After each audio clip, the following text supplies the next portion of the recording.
আসসালামু আলাইকুম সবাইকে। আশা করি সবাই ভালো আছেন। তো আজকে আপনাদের সামনে যে রেসিপিটা নিয়ে আমি হাজির হলাম সেটা হচ্ছে খাসির কাচ্চি। তো এই যে খাসির কাচ্চি করার জন্য মাংসের সাইজটা একটু বড় বড় করতে হয়, তাই আমি বড় বড় করে কেটে সুন্দর করে আমি ধুয়ে পানিটা ঝরানোর জন্য রেখে দিয়েছি। আর আজকের ভিডিওটা দেখলে আপনারা A to Z বুঝতে পারবেন, যে না পারে সেও রান্না করতে পারবে ইনশাল্লাহ। তো প্রথমে আমি তার জন্য বেরেস্তা করে নেব। আমি চিকন করে কেটে পেঁয়াজ রেখে দিয়েছিলাম আগে, তো এটাকে আমি বেরেস্তা করে নেব। এটা ভাজা হতে হতে আমি আরেকটা মশলা তৈরি করব। এখানে হচ্ছে বাদাম, চারমগজ আর হচ্ছে একটু পোস্ত দানা, আর দিব হচ্ছে জিরা, লং, এলাচ আর দারচিনি দিয়ে একটা এই যে পেস্ট করে নিলাম আমি। এই পেস্টের সাথে আমি আরও দিব কেনা এই যে প্যাকেটগুলো দেখছেন কেনা মশলা, আর ওইটা দিয়েই আমি পুরো মানে রেসিপিটা করব। তো আমি যে পাতিলে রান্না করব সেটার মধ্যে খাসির মাংসগুলো ঢেলে দিলাম। তো একে একে এখন আমি সব দিয়ে দেবো। বেরেস্তাটা করে রেখেছিলাম, সেই বেরেস্তা দিয়ে দিলাম। 1 কাপ বেরেস্তা হবে এখানে, 1 কাপ দিয়ে দিলাম বেরেস্তা। আর হাফ কাপ দিয়ে দেবো হচ্ছে আদা রসুন বাটা।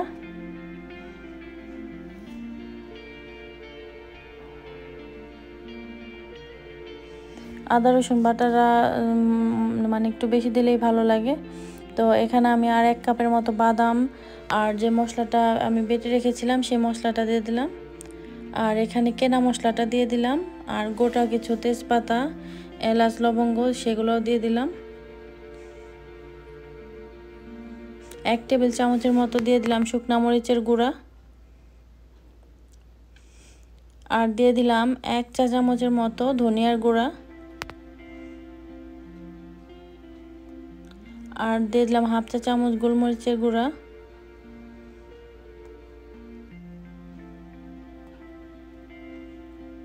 এখন দিয়ে দিলাম 2 টেবিল চামচ টমেটো সস। এটা অপশনাল, এটা না দিলেও পারেন।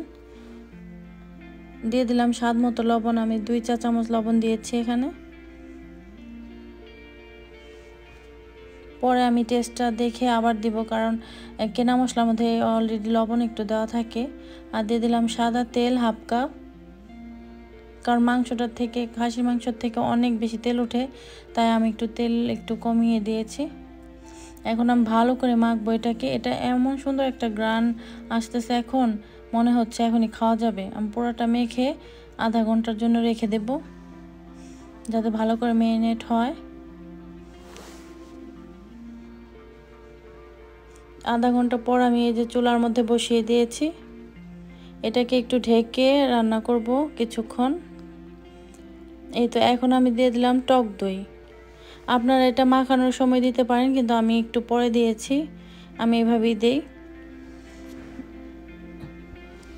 তো এই যে একটু একটু বলক করতেছে, এখন আমি ঢেকে ভালো করে রান্না করব। আর এটা রান্না হতে হতে আমি এদিকে কিছু আলু ভেজে নেব, আর তার জন্য লবণ আর একটু ফুড কালার দিয়ে আমি আলুটাকে মেখে আমি এখন তেলে ভেজে নেব। এই তো তেলে ভেজে নেব এখন। এই তো আলুগুলোকে আমি ভেজে তুলে নিয়েছি। এই ফাঁকে আমি বাসমতি চাল নিয়েছি এখানে। তো এখানে 3 কেজির জন্য আমি 2 কেজি চাল নিয়েছি। তো এটাকে আমি ধুয়ে সুন্দর করে পরিষ্কার করে নেব। আমি ওদিকে চালটা ভিজিয়ে রেখেছি, আর এদিকে পাতিলে পানি দিয়ে, আর এই পাশে মাংসটা প্রায় হয়ে গিয়েছে দেখতে পাচ্ছেন। আমি পাতিলে পানি বসিয়ে দিয়েছি ওইদিকে, ওই চুলায়। তো এটার মধ্যে দিয়ে দিচ্ছি তেজপাতা, দারচিনি, এলাচ, লবঙ্গ আর হচ্ছে লবণ আর হচ্ছে শাহি জিরা দিয়ে আমি পানিটাকে বলক তোলা পর্যন্ত অপেক্ষা করব। আর একটু সাদা তেল দিয়ে দিলাম। এখন আমি যে ভিজিয়ে রেখেছিলাম চালটা, সেই চালটা দিয়ে দিচ্ছি এই পানির মধ্যে। আর এইভাবে সুন্দর করে আপনি একটু নেড়ে চেড়ে দিবেন, যাতে একটার সাথে একটা না লেগে যায়। এই ভাতটা এই পর্যায়ে আমি নামিয়ে ফেলবো, বেশি হতে দেওয়া যাবে না। 70% মতো রান্না করে নামিয়ে ফেলতে হবে, তাহলে বেশি গলে যাবে। কারণ বেশি চাল একসাথে থাকলে একটু এমনিও সিদ্ধ হয়ে যায়। আমি জালির মধ্যে এগুলাকে পানি ঝরিয়ে নিয়ে আমি এটা এখন দিয়ে দিলাম সরাসরি মাংসের মধ্যে। মাংসটা অলরেডি হয়ে গিয়েছিল, তো এটার মধ্যে দিয়ে দিলাম আলুগুলো সুন্দর করে আমি একদম ছড়িয়ে দিচ্ছি। আর আমি হাফটা মাংস উঠিয়ে রেখেছিলাম আর হাফটা নিচে রেখেছি পাতিলে। আর হচ্ছে বেরেস্তা দিয়ে দিচ্ছি, কিছুর অর্ধেকটা বেরেস্তা আমি উঠিয়ে রেখেছিলাম আর বাকি মাংসগুলো এখন আমি দিয়ে দিচ্ছি, যে মাংসটা হাফ আমি উঠিয়ে রেখেছিলাম।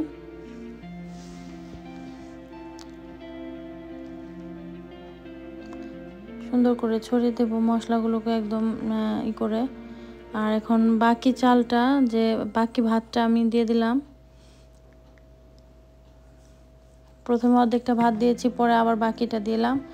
তো এখন আবার ওরকম আলু তারপর বেরেস্তা দিয়ে দিচ্ছি। এখন দিয়ে দিচ্ছি হচ্ছে জাফরানে, যে দুধের সাথে আমি জাফরানটা ভিজিয়ে রেখেছিলাম সেটা দিয়ে দিলাম।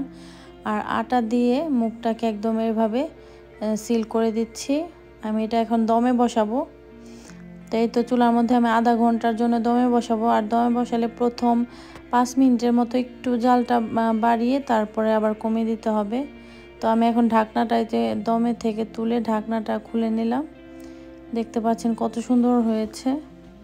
তো আমি এটাকে একটু নেড়ে তারপরে সার্ভ করব। একটু মশলাটা মিশিয়ে নেব। এই দেখতে পাচ্ছেন কত সুন্দর হয়েছে বিরিয়ানিটা। আর এটা খেতেও খুবই অসাধারণ হয়েছে। বাসার সবাই বলেছে খুবই একদম রেস্টুরেন্টের মতোই।